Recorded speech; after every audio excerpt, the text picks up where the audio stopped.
هو وليد الركراكي من مواليد 23 سبتمبر 1975 في مدينة كوربي-إيسون بفرنسا. تزوج في سنة 2014 وكان زواجه في فرنسا.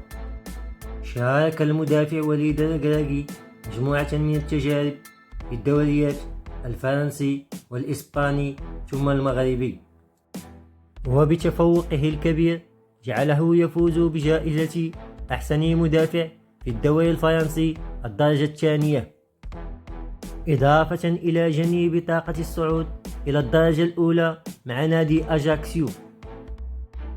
كما شارك في أكثر من 50 مباراة مع المنتخب الوطني المغربي. في سنة 2004 ساهم بشكل كبير في وصول منتخبه إلى نهائي كأس الأمم الإفريقية، إذ نال جائزة أفضل مدافع في البطولة. وسنة 2007 توج الركراكي بجائزة أحسن مدافع مغربي. في سنتين 2012 و2013 بعد اعتزاله اللعب نهائيا اتجه وليد إلى العمل كمحلل تقني للدوري الفرنسي في قناة بي إن سبور بالفرنسية. بعد نيله شهادة التدريب انتقل الركراكي في أول تجاربه للإشراف في سنة 2014 على تدريب الفتح الرباطي.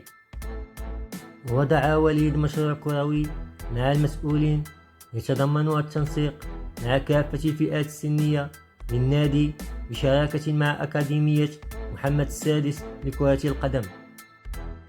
ومنذ أول سنة له مع الفريق الفتح الرباطي تمكن من التتويج بكأس المغرب أي كأس العرش سنة 2014، ثم تمكن من الوصول إلى نصف نهائي كأس الاتحاد الإفريقي قبل أن يقصيه نادي الزمالك المصري بفارق الأهداف المتلقى داخل الميدان.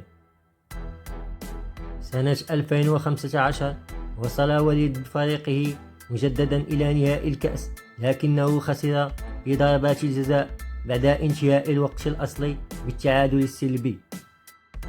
في نفس السنة حقق إنجازا تاريخيا بعد أن قاد الفتح إلى الفوز بالدوري المغربي لأول مرة في تاريخه بعد عقدة استمرت لسنوات. ثم استقبل المدرب في القصر الملكي، حيث أخذ المدرب الركراكي وسام الشرف على يد الملك محمد السادس. كما درب الضحية القطري 2020-2021، الوداد الرياضي 2021-2022. قاد المنتخب المغربي لاحتلال المركز الرابع في مونديال 2022 ليصبح المغرب أول منتخب عربي وإفريقي يصل إلى نصف نهائي المونديال.